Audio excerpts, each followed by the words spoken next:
ప్రేమించి పెళ్లి చేసుకున్నాడు, రహస్యంగా కాపురం మొదలుపెట్టాడు. గర్భవతిని చేసి అబార్షన్ కూడా చేయించాడు.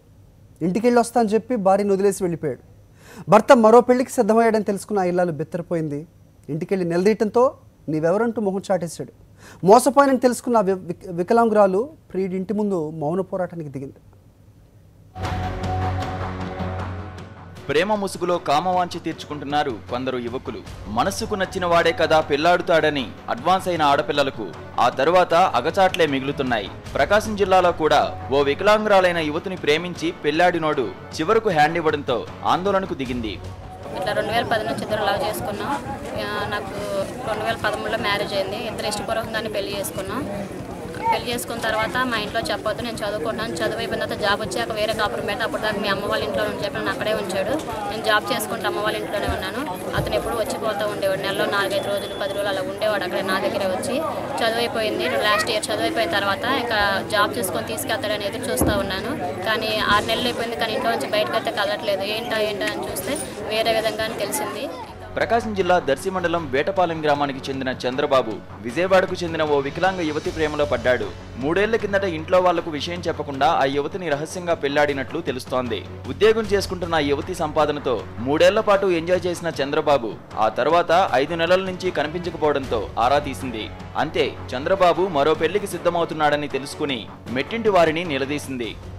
5 సంవత్సరాలు అయింది, ఇంతవరకు ఇంట్లో చెప్పలేదని చెప్పి నేను ఇన్ఫామ్ చేశాను. అలా చేస్తేనే వాళ్ళ తల్లిదండ్రులు పుట్టిదాన్ని మాకెందుకు, మాకు అవసరం లేదు, మా మేనమామ కూతురు నుంచి చేసుకుంటాం పిల్లల్ని అని చెప్పి అన్నారు. ఈ అబ్బాయి ఏమో నాకు వద్దు అది ఇది అన్నారు. తర్వాత ఇక్కడ దర్శి పోలీస్ స్టేషన్కి వచ్చాక ఇక్కడ దర్శిలో వాళ్ళ పెద్దవాళ్ళు మా పెద్దవాళ్ళు అందరూ కూర్చొని మాట్లాడారు. మాట్లాడిన తర్వాత అవును మా ఇద్దరు ఇష్టపూర్వకంగానే పెళ్లి చేసుకున్నాం, నేను అమ్మాయితో కాపురానికి వెళ్తానని చెప్పి విజయవాడ కాపురానికి తీసుకెళ్ళాడండి. విజయవాడలోనే ఉన్నాం 3 నెలలు.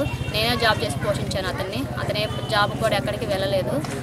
అక్కడ ఉన్న తర్వాత ఇక్కడ వచ్చిన నెల రోజుల నుంచి ఇక్కడ టార్చర్ చేయడం మొదలుపెట్టాడు. ఊర్లో అందరూ తిడుతున్నారు, మా వాళ్ళందరూ ఏడుస్తున్నారు.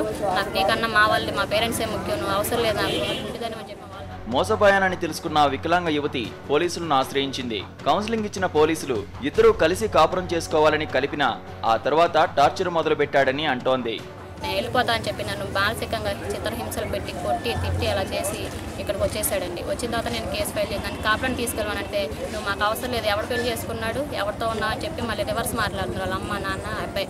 ఇంకా అందుకని చెప్పి నేను కేసు ఫైల్ చేయించాను. కేసు ఫైల్ చేయించాక స్టేషన్ బెయిల్ మీద బయటకు వచ్చేసారు. ఈ రోజు వాళ్ళ అమ్మ నాన్న మా కొడుకు మాకు ఏ సంబంధం లేదని చెప్పి ఆ రోజు పంపించారు.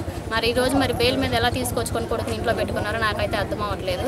నాకు న్యాయం చేయాలి, నా భర్తను కాపురాన్ని తీసుకెళ్లారు. నాకు మనోవర్తి కింద 2-3 లక్షలు ఇచ్చి నన్ను వదిలించుకోవాలని చూస్తున్నారు. నేను డబ్బులకైతే వద్దు. నాకు ప్రియుడైన చంద్రబాబు మోసగాడ్లా వ్యవహరించడంతో వికలాంగురాలైన యువతి వాళ్ళ సంఘ సభ్యుల దృష్టికి తీసుకెళ్లింది.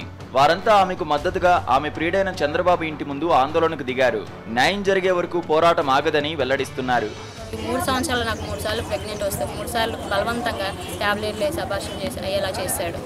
నాకు న్యాయం చేయను. ఇప్పుడు చచ్చిపోయే పరిస్థితిలో ఉన్న నేను అబ్బాయి తీసుకెళ్తే కాపాడి తీసుకెళ్ళాలంటే ఇక్కడే కూర్చొని ఇక్కడ నిరాహార దీక్ష చేసి ఇంటి ముందే పోతాను తప్ప నేను నుంచి గుమ్మలోంచి కథలను కూడా కదలను. ఆ అబ్బాయి రావాలి, నన్ను అంగీకరించి లోపలికి తీసుకెళ్ళాలి. అబ్బాయి అక్కడ ఉంటే అక్కడే ఉంటాను. పెట్టనివ్వండి, చంపుకోనివ్వండి, ఏమైనా చేయనివ్వండి. ఆ రోజు తాళి కట్టేటప్పుడు ప్రమాణం చేశారు, నీకు ఎటువంటి అన్యాయం జరగని నేను చూసుకుంటాను, నేను హామీ అని చెప్పి ప్రమాణం చేసి ఈ రోజు నన్ను నడి రోడ్డు మీద కూర్చోబెట్టి ఇలా చేశాను. నా జీవితం 3 సంవత్సరాలు పెళ్లి చేసుకుని కాపురం ఉండి రోడ్డు మీద పడేసి మేము వచ్చి ఇక్కడే ఉంటాం కాపురం అన్నా కానీ మీరు పనికిరారు అని చెప్పి ఈరోజు రోడ్డు మీద వేసి నాకు నీకు సంబంధం లేదు అని అంటున్నారు. కాబట్టి ఆ మహిళలకి న్యాయం జరిగేదాకా మరి నేషనల్ కానీ మమ్మల్ని ఎంతో బాధ పెడుతూ ఆ పిల్లని కూడా ఎంతో ఒక వికలాంగులను నువ్వు కాపురానికి పనికి రావు అంటే వాళ్ళు కన్న తల్లిదండ్రులు. ప్రియురాల్ని మోసం చేసిన ప్రియుడు చంద్రబాబుపై పోలీసులు కేసు నమోదు చేసి విచారణ జరుపుతున్నారు.